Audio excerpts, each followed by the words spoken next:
Si estás viendo o escuchando esto, si estás sentado con alguien en una sala o en cualquier otro lugar, a lo mejor tú dirías, ¿sabes qué? La verdad es que yo no soy cristiano. A lo mejor creciste en la iglesia, pero ya no lo eres. O quizás nunca abrazaste el cristianismo y siendo honestos, ni siquiera te interesa Jesús. Tal vez alguien simplemente te pasó el link o te invitaron a conectarte. Solamente quiero decir algo antes de entrar de lleno en el tema. Si no eres un seguidor de Jesús, mi idea es esta. El Jesús que no te interesa basado en lo poco o lo mucho que sabes de él o en cómo te lo presentaron tus amigos o incluso la iglesia, ese Jesús que no te llama la atención no es el Jesús que Mateo y Juan conocieron y de hecho no es el Jesús que Marcos y Lucas nos presentan. De hecho, no es el Jesús con el que creció Santiago, el hermano de Jesús. Y si la enseñanza de Jesús, tal como te la presentaron, no te pareció buenas noticias, entonces muy probablemente fue la fake news original y definitiva. Así que me alegra muchísimo que estés aquí. Porque honestamente deseo con todo el corazón que nuestra nación y el mundo entero reconozca, valore y finalmente acepte a Jesús por quien Él dijo ser, por quien Él es y específicamente por quien aquellos que lo conocieron mejor sabían que era y por quien incluso sus enemigos temían que pudiera ser. Y quiero que dejemos atrás, que soltemos las versiones de Jesús que no lo, o más bien que lo encogen y que lo reducen a cosas como estas. Llamar en caso de emergencia, haz unas oraciones y ya está. O perdona pecados y olvida, nada más. Ya sabes, si fallas, solamente pídele perdón y listo, y lo dejamos ahí. O esas versiones que reducen a Jesús a una garantía al cielo. Muchos crecimos con la idea de que Jesús es básicamente tu boleto de entrada al cielo, así nos lo enseñaron. O después, para algunos, Jesús se convirtió en un compañero de sufrimiento. O siendo un poco sarcásticos, a lo mejor es tu hashtag best friend o hashtag bestie, ¿no? Jesús es mi mejor amigo. Ahora, todas estas cosas tienen algo de verdad. Bueno, quizás 2 y media de estas cosas tienen algo de verdad. Pero aquí está el punto. En nuestra casa, Sari hace toda la comida y yo nunca la he presentado a nadie diciendo, ella es mi cocinera. Eso no lo puedo hacer una sola vez y sobrevivir. Ella cocina en nuestra casa, sí. Hace toda la comida, sí. Pero jamás la he presentado diciendo, esta es Sari, mi cocinera. Y al mismo tiempo ella nunca me ha presentado como el mata cucarachas, ¿no? Este es Roberto. Cada vez que hay una cucaracha en el garage o en el patio, donde sea, Roberto la mata. Eso no es una función porque ese no es quien es Roberto. O imagínatela decir, a ver, este es Roberto el que cambia los focos cuando se funden. Ah, sí, también es mi esposo. Ahora, yo sé que suena chistoso, pero tristemente es exactamente lo que la iglesia ha hecho con Jesús y a lo que muchos cristianos hacemos con Jesús. Y como consecuencia, si no eres cristiano, eso es lo que el mundo ve. Reducimos a Jesús y cuando reducimos a Jesús a una función solamente o a un rol, inevitablemente perdemos de vista quién es Él, perdemos de vista lo que ha hecho y perdemos de vista para qué vino. Hoy es la parte número 2 de nuestra serie El último reino. Y como dije la última vez que estuvimos juntos, en la parte 1, si creciste en la iglesia, seguramente te enseñaron una plantilla sencilla de fe, una especie de marco o paradigma. A mí también me lo enseñaron. Ese marco servía como una estructura donde colgabas todo lo relacionado con tu cristianismo. Tomabas todas tus creencias, tus convicciones, tus tradiciones, incluso tus expectativas cristianas. Cómo se hacía el bautismo, cómo se hacía la comunión, cuándo podías bautizarte, cuándo podías tomar la comunión, qué tipo de Biblia leías, si es que la leías, o cuál versión era la correcta, ¿verdad? Ese marco determinaba tu visión de Dios, tu visión del pecado, tu visión de Jesús, del perdón, de la vida después de la muerte, todo eso. Te dieron una estructura sencilla y ahí colgaste todo. Y luego creciste. Y cuando te convertiste en un adulto, pensaste, cuando empezaste a apropiarte de tu fe y a desarrollar una fe propia, quizás revisaste o la plantilla que te dieron de niño o la modificaste o incluso puede ser que la hayas modernizado. O puede ser que te diste cuenta de que ese marco, esa plantilla, esa versión del cristianismo simplemente no encajaba con el mundo real ni con tu experiencia de vida. No cuadraba. Y la gente seguía intentando meter en tu vida a la fuerza dentro de esa caja hasta que un día dijiste, ¿sabes qué? Ya estuvo. Hasta aquí. Ya no voy a jugar este juego. Y te alejaste. Pero una de las razones por las que estamos haciendo esta serie y una de las razones por las que hacemos iglesia, como la hacemos, es porque muchas personas no se alejan de Jesús, se alejan de eso. eso, de lo que eso representa como cristianismo, la fe que les enseñaron cuando eran niños. Ese eso del que se alejaron es una versión de la fe, pero no es la original. No es el eso que los seguidores de Jesús arriesgaron sus vidas para llevar al mundo.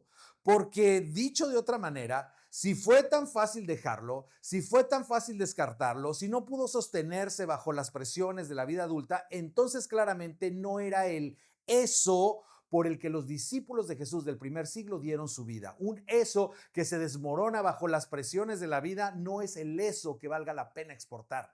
No se sostiene y definitivamente no es, como Jesús decía una y otra vez y como los evangelios repiten, no es buenas noticias. Ahora, como dijimos la vez pasada, y voy a insistir un poquito más en esto, aunque suene repetitivo, les dije, lo voy a repetir y repetir porque quiero que quede tan claro que llegue a un punto en el que digamos, ok, ya lo entendimos, ya entendimos, ¿ok? La razón principal de la confusión sobre los roles de Jesús y sobre quién es Jesús es que algo se perdió en la traducción. De hecho, más que una mala traducción, fue una falta de traducción y comenzó desde la primera traducción de los evangelios al latín. Los evangelios, Mateo, Marcos, Lucas y Juan, fueron escritos en griego. Ahora, con el paso del tiempo, el griego, que era el idioma del comercio y de la cultura, fue desplazado por el latín durante los siglos primero, segundo y tercero. Así que eventualmente alguien tuvo que traducir los evangelios al latín para que la gente común pudiera entenderlos. Después, en el siglo cuarto, esa traducción fue reemplazada por la Vulgata. Tal vez has escuchado este término. Alrededor del año 382 después de Cristo, apenas unos años después de que Roma legalizara el cristianismo y lo adoptara como religión oficial del Imperio Romano, San Jerónimo decidió que era necesario tener una Biblia en latín que la gente pudiera entender. Así que tradujeron toda la Biblia, pero especialmente el Nuevo Testamento, y la Vulgata se convirtió en la Biblia oficial del imperio, de la iglesia, desde el siglo IV hasta el siglo XVII y un poco más allá. Entonces, durante más de 1000 años, la misa se celebró en latín, incluso cuando en muchas regiones la gente ya ni siquiera hablaba latín. La Biblia estaba en latín y todo era en latín, y durante todo ese tiempo el término griego Christos, que encontramos en el Nuevo Testamento, del que hablamos la semana pasada y que significa el ungido, alguien que ha sido ungido como rey, no fue traducido, fue transliterado, es decir, se tomaron las letras de un idioma y se buscó el equivalente en otro idioma para crear una nueva palabra. Así que Jerónimo, en el siglo IV, tomó el equivalente latino de las letras griegas y simplemente creó un nuevo término en latín, Christus. Eso fue lo que hizo. Ese es el término que aparece de hecho en la Vulgata, la Biblia oficial de la iglesia por más de 1000 años. Y para cuando llegaron los reformadores en el siglo XV, Christus ya era el lenguaje estándar de la iglesia, y esto no lo digo en tono negativo, solamente para ser claros, la iglesia se quedó con ese término y nosotros también, y eso ya no va a cambiar y está bien. Pero el objetivo de esta serie no es cambiar lo que leemos en nuestro Nuevo Testamento, pero ese Christus transliterado de latín llegó a nuestros textos entonces como Cristo. Y ahí es donde el significado se perdió totalmente. La fuerza del término se perdió en la traducción, o mejor dicho, en la transliteración. Cristo dejó de ser un título y se convirtió en un nombre. Hoy muchas personas piensan que Cristo es el apellido de Jesús o simplemente otro nombre para él. De hecho, lo usan de manera intercambiable con el nombre de Jesús. Y así, para la mayoría, la identidad de Jesús como rey se perdió totalmente y su propósito al venir quedó reducido a una lista de roles que desempeñó. Entonces, ¿quién fue Jesús? Jesús se convirtió en maestro, en consolador, en defensor de los pobres, y Jesús se quedó traducido o reducido más bien a los servicios que prestaba. Bueno, Jesús es el que perdona pecados, así que el que paga por el pecado, y eso explica a Dios, y todo eso es cierto. Pero el resultado para muchas personas, de hecho para la mayoría dentro de la iglesia y tristemente para muchos cristianos modernos y quizás para ti, es que en la práctica Jesús se convirtió en un medio para un fin. Un medio para conseguir nuestros propios fines. Pero como vimos la semana pasada y como veremos todavía más hoy, los hombres y mujeres que conocieron a Jesús personalmente tenían esto clarísimo. Para ellos no había duda, Él era de hecho el Cristo, no un apodo, no un apellido, era un título real. Él era un rey. Y no cualquier rey, sino el rey supremo y definitivo de Dios que vino a establecer un reino, a establecer de hecho el reino eterno de Dios en la tierra. Ahora, ¿qué tiene que ver eso con todos nosotros? El rey Jesús no vino principalmente a morir. Jesús vino a hacer lo que hacen los reyes. Jesús vino a reinar, a establecer un reino que duraría para siempre. Y una vez más, el último reino. Y aquí va mi apuesta. Si no tuvieras ninguna tradición de fe, si no supieras absolutamente nada del cristianismo, si fueras una hoja en blanco, un tema de religión, en temas de religión, y tomaras un Nuevo Testamento entendiendo solamente que Cristo equivale a rey, que Cristo significa el rey ungido de Dios, y eso fuera todo lo que supieras y leyeras el Nuevo Testamento, esta verdad saltaría de las páginas desde Mateo hasta Apocalipsis. El Nuevo Testamento tiene 26 libros. El término Cristo aparece 496 veces. ¿Por qué? Porque los autores del Nuevo Testamento no querían que perdiéramos el punto. Jesús no era simplemente un rabino, ni solamente un hacedor de milagros, ni únicamente alguien que perdona pecados. Él es el rey. En Mateo y en Lucas nace como rey. En Marcos es crucificado como rey. En Juan es reconocido como rey. Y en el libro de los Hechos se proclama rey. A lo largo de las epístolas se le anuncia como rey. Y en Apocalipsis regresa como un rey. Es rey de principio a fin. Es rey incluso desde el momento en que se anuncia su nacimiento. Dicho de otra manera, y si esto te sacude un poco, la verdad me da gusto, solamente espero que te sacuda lo suficiente como para que tomes tu Nuevo Testamento y empieces a leerlo porque está en todas partes. Piénsalo así, si la vida de Jesús fuera un rompecabezas, la imagen de la caja no serían tres cruces en una colina. La muerte de Jesús no es toda la historia. La historia es un rey resucitado y esa es la historia que los autores del Nuevo Testamento nos están suplicando que veamos. Así que durante los próximos minutos voy a hacer un recorrido rápido por el Nuevo Testamento, no por todo, pero sí por algunas buenas partes. Y el objetivo de o más bien, quiero que lo veas de tal manera que por el resto de tu vida ya no puedas dejar de verlo. Quiero que el peso se filtre en tu vida, porque ustedes son personas inteligentes, ni siquiera necesitan que alguien les explique si es verdad o no. Quiero que se les meta hasta lo más profundo, porque ese era exactamente el punto que los apóstoles y los autores del Nuevo Testamento estaban tratando de comunicar. Entonces vamos a comenzar con el primer libro del Nuevo Testamento, Mateo, capítulo 1, versículo 1, el primer versículo del Nuevo Testamento. Y aquí no se esconde el punto principal. Dice esto, registro genealógico de Jesucristo. Es decir, Jesús el Rey, Jesús el ungido. Mateo no escondió el punto. 17 versículos después, solo para asegurarse de que no se nos pase por alto, dice, el nacimiento de Jesucristo, de nuevo, fue así. Jesús el ungido, Jesús el rey. Esta es la historia del nacimiento de un rey. Ahora, seguimos con Marcos. Marcos, capítulo 1, versículo 1. Marcos tampoco quiere esconder el punto principal. Marcos obtuvo su información de Pedro, un testigo ocular de la vida de Jesús. Y comienza así. Comienzo del evangelio de Jesucristo, el rey, el Hijo de Dios. ¿De qué está escribiendo? A ver, está escribiendo acerca de buenas noticias. Si lees el evangelio de Marcos o si lees mi evangelio, diría Marcos, y no te parece que verdaderamente son buenas noticias, entonces no lo leíste correctamente. Así que déjenme ser claro, esta es una historia de buenas noticias para todos. Es la historia de Jesús, el rey, el ungido de Dios. 13 versículos después leemos esto. Jesús se fue a Galilea a anunciar las buenas noticias de Dios. Y aquí está el punto. Si le preguntas a la mayoría de los cristianos, ¿cuáles son las buenas noticias de Dios? La respuesta típica de escuela dominical sería: las buenas noticias son que Jesús murió en la cruz por nuestros pecados. Ojo, eso no es lo que Jesús estaba predicando en ese momento, porque de hecho todavía no había muerto, seguía caminando por Galilea y luego por Judea y durante 3 años y medio predicó y enseñó las buenas noticias antes de morir. Entonces, ¿qué era exactamente lo que proclamaba antes de su muerte y su resurrección?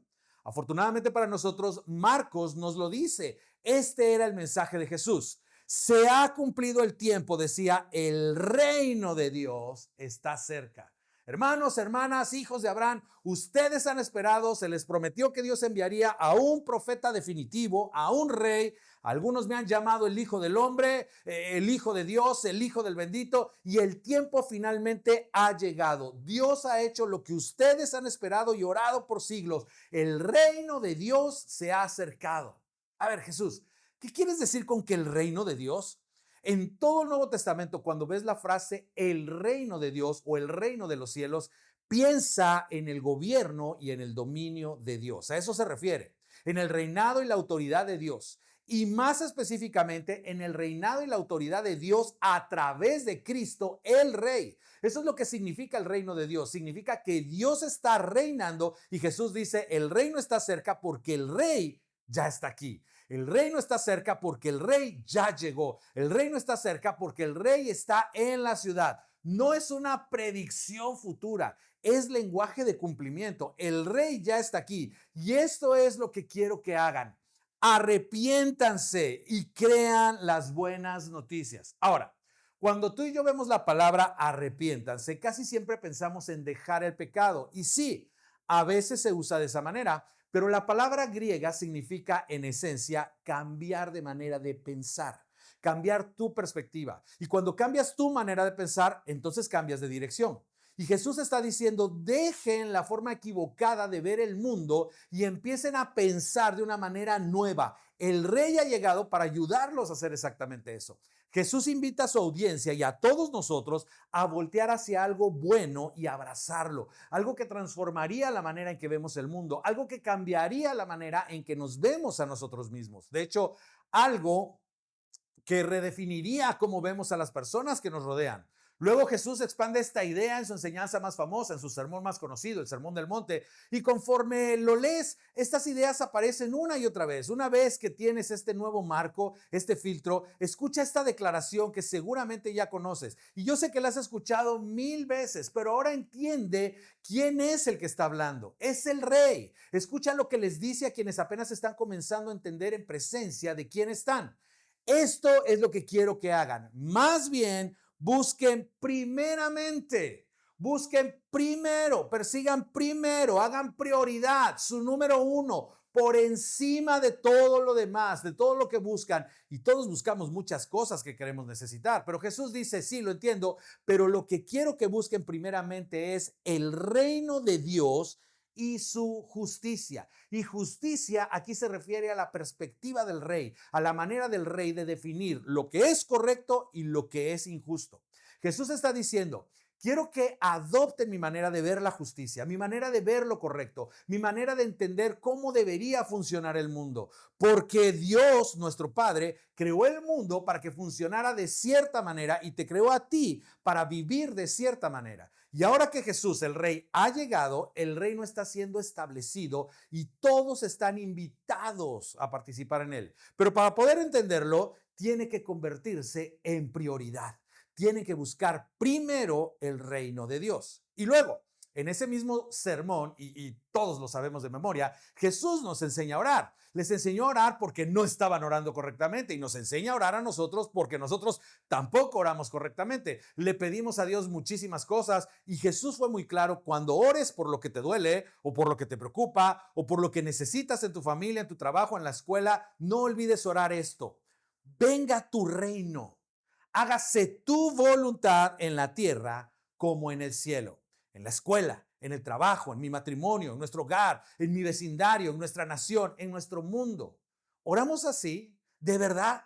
Cuando escuchamos la palabra reino, ¿qué es lo primero que pensamos? Muchas veces pensamos cosas equivocadas, pero el rey ya llegó y está tratando de reorientar a su audiencia hacia lo que él vino a hacer, a establecer un reino en la tierra e invitar a todos a participar en él. De hecho, y esto te va a retar a regresar y leer el Sermón del Monte completo, y ojalá lo hagas. Mateo comienza en el capítulo 5 con este sermón, y ¿sabes qué es? Es un curso intensivo sobre cómo viven las personas del reino, cómo actúan, cómo reaccionan, cómo oran, cómo priorizan, cómo tratan a los demás. Este mensaje que llamamos el Sermón del Monte no fue algo que Jesús dijera una sola vez. De hecho, lo repitió una y otra vez. Era su mensaje estándar. Mateo, que era un recaudador de impuestos, un hombre acomodado con recursos y escribas a su disposición, lo dejó perfectamente registrado.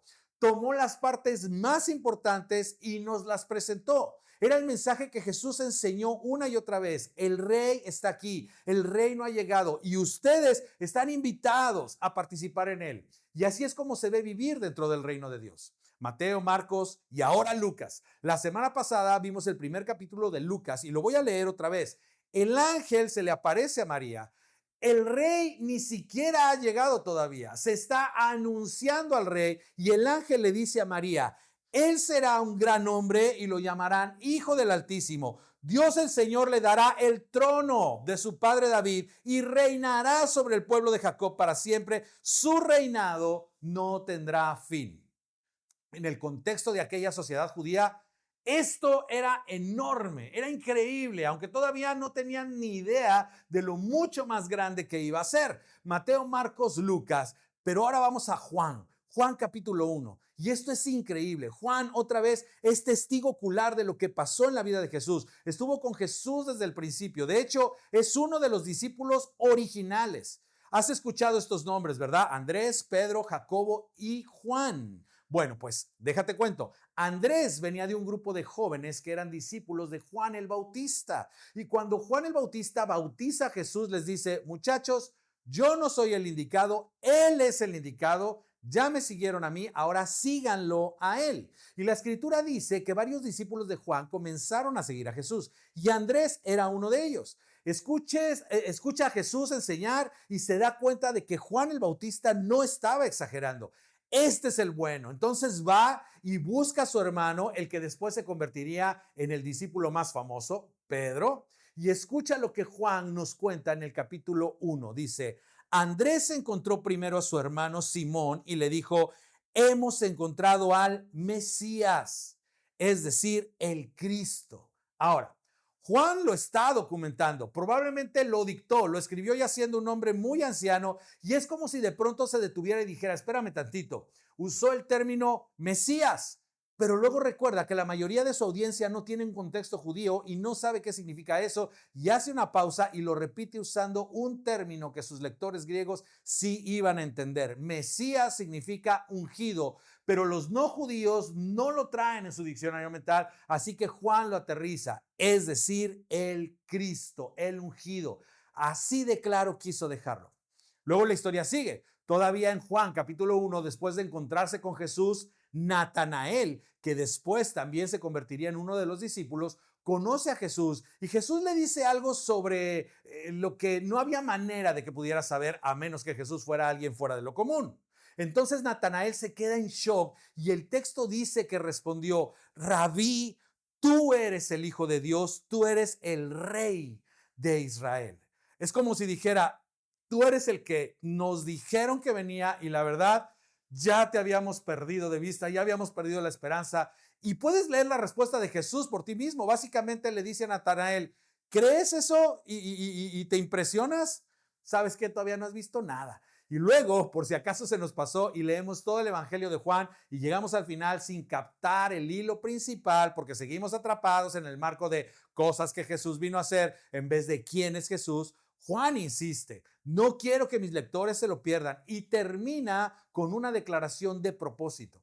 ¿Te acuerdas en la prepa o en la universidad cuando te pedían hacer un ensayo y tenías que poner cuál era el objetivo del ensayo, cuál era el propósito? Bueno, Juan lo hace, pone su gran idea y con eso cierra su evangelio, explicándonos que escribió este relato específico de la vida de Jesús. Mira cómo lo dice al final.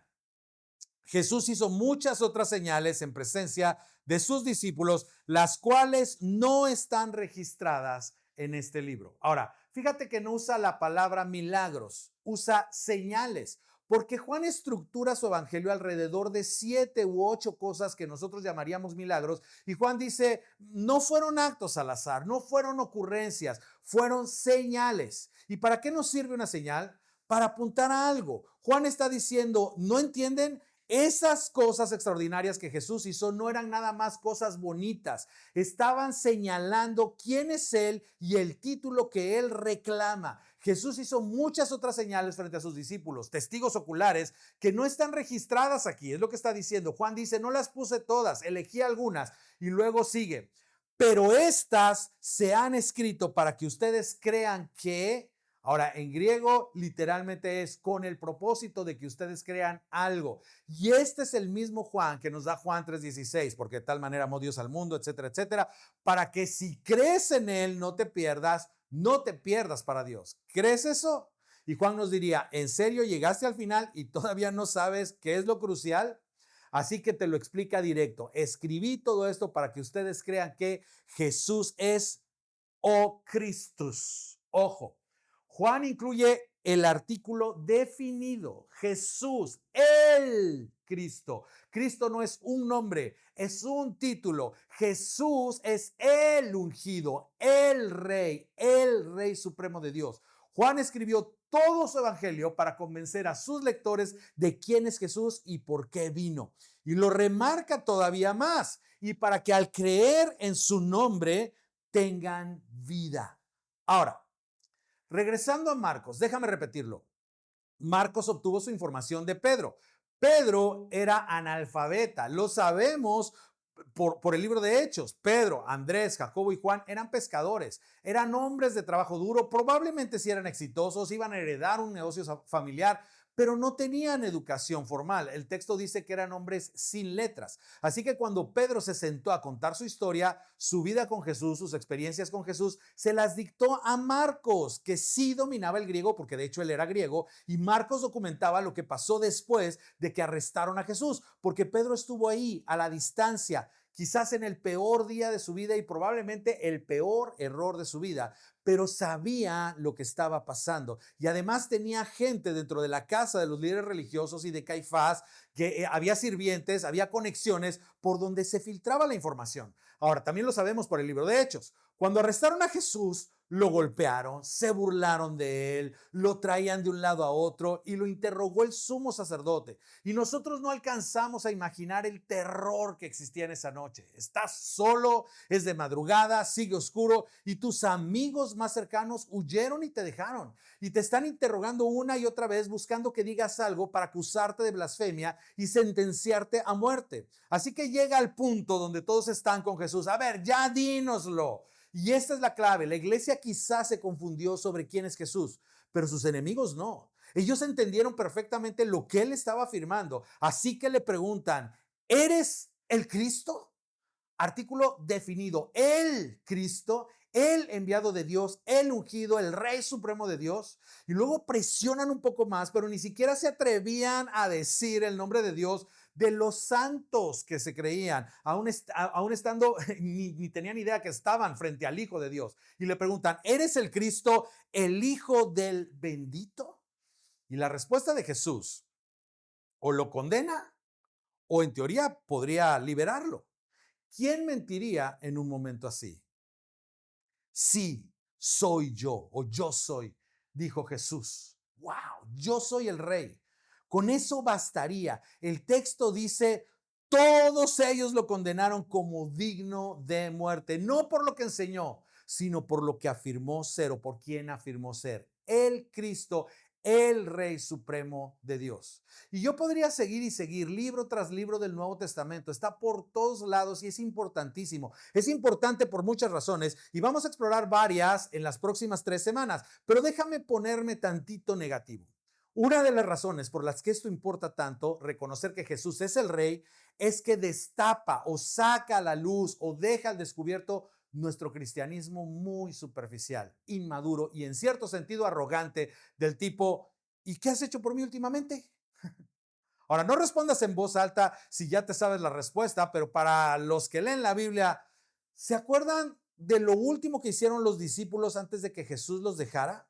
Es impresionante. Mateo estuvo ahí y lo registra. De hecho, eso lo dice todo. Se reúnen todos. Jesús ya resucitado los manda a Galilea porque Galilea era más seguro. En Judea, en Jerusalén, hay pánico, hay caos. El ambiente está más o menos así. A ver, espérense tantito, lo matamos, le cortamos la cabeza a la serpiente y ahora hay más de ellos. ¿Qué está pasando? Y está el tema de la tumba vacía, el cuerpo que no aparece. Todo es un desorden y están pensando, a ver, si no encontramos el cuerpo, entonces tenemos que ir por Pedro y vamos a encontrar a Andrés y vamos a encontrar a los demás. Así que Jesús les dice, ¿saben qué? Véanme en Galilea. Se van al norte, Mateo está ahí. Imagínate la escena. Mateo dice que cuando Jesús llegó, o de hecho más bien, cuando ellos llegaron al lugar donde él estaba esperando, dice esto, cuando lo vieron, lo adoraron.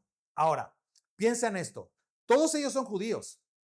Ni siquiera podían tener una imagen de Dios. Nada de representaciones, nada de imágenes que pretendieran enseñar o mostrar a Dios. O sea, no vas y adoras a una persona. Eso era exactamente lo que el César llevaba años intentando que hicieran desde Roma. Desde Pompeyo llegó y tomó los templos en el año 63 antes de Cristo y Roma quería establecer que adoraran a un hombre, al César. Pero los judíos jamás adoraron a un hombre, adoraban al Dios invisible. Pero en ese momento estas personas están adorando a su rabino. Y si eso fuera todo lo que tuviéramos, con eso sería suficiente. Y Mateo es tan honesto que añade, pero algunos dudaron. Pues claro que dudaron porque lo vieron crucificado y ahora está ahí de pie frente a ellos. Obvio que iba a haber dudas, pero los que lo reconocieron lo adoraron. ¿Y cuál fue la respuesta de Jesús?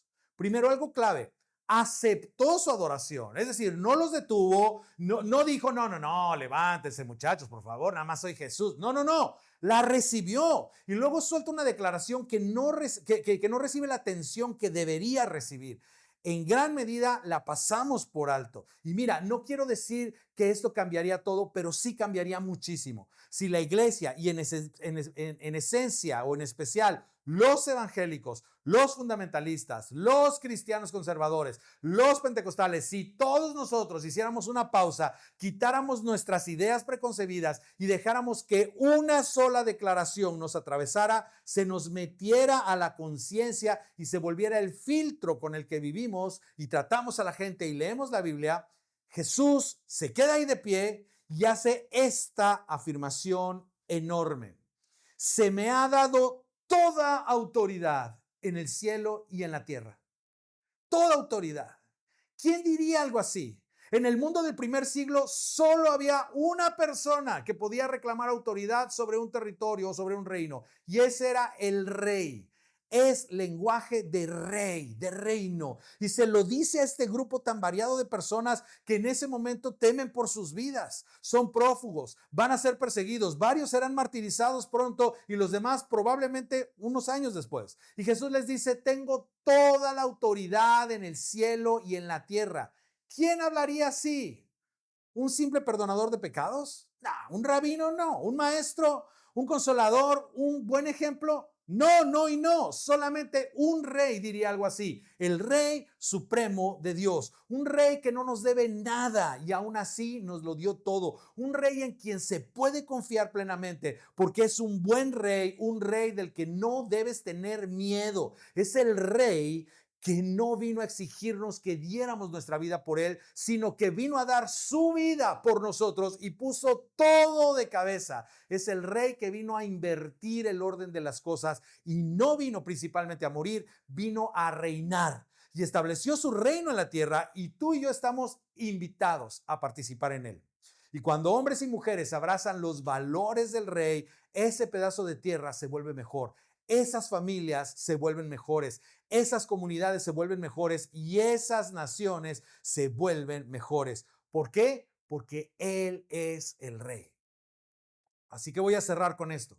Si todavía no eres seguidor de Jesús, sé que no tengo derecho a decirte qué hacer, pero al menos deberías considerar aceptar su invitación a seguirlo, porque su reino ya llegó. y al final sí o sí su voluntad se va a cumplir. Y esto sí lo sabemos. Felices, la palabra del Nuevo Testamento es bienaventurados, pero significa felices. Felices son los que eligen participar en su reino. Y hay otra razón para considerarlo. Los apóstoles nos dicen, y voy a escoger solamente un texto, pero todos dicen lo mismo, que algún día ante el nombre de Jesús se doble toda rodilla en el cielo y en la tierra y debajo de la tierra. Pablo dice, algún día todos vamos a tener ese momento como el que tuvieron los discípulos cuando entendieron, eres quien dijiste ser. Y en ese momento, no importa si creíste o no creíste, ya no vamos a hacer nuestras preguntas tontas. Vamos a adorar al Rey. Y tú y yo estamos invitados a adelantarnos y hacerlo desde ahora como un anuncio público al resto del mundo. El reino ya vino, el rey viene. Ahora escucha el resto. Al nombre de Jesús se doblará toda rodilla, los que están en el cielo y los que están en la tierra, y todos los que murieron antes, y no solo toda rodilla, además añade, y toda lengua confiese que Jesucristo es el Señor para gloria de Dios el Padre. Y toda lengua confiese que Jesús el Rey es el Señor para gloria de Dios el Padre. ¡Wow! Toda lengua lo va a reconocer. Todos lo van a entender, todos lo van a ver, que Jesús, el Rey ungido de Dios, es el Señor, es el que manda, tiene el derecho de gobernar para la gloria de Dios el Padre. Eso es lo que Mateo quería que entendiéramos, eso es lo que Pedro quería que entendiéramos, por eso Lucas escribió su relato ordenado, por eso Juan escribió su evangelio, por eso Lucas escribió el libro de los Hechos para decir, miren cómo esto se desarrolló en esta parte del mundo y miren cómo se extendió por el mundo. ¿Y quién se hubiera imaginado que para principios del siglo IV Roma iba a reconocer lo que nosotros muchas veces pasamos por alto, que Jesús sí es rey? Y ahí lo vamos a dejar por hoy. Continuaremos la próxima semana en la parte 3 de nuestra serie El último reino.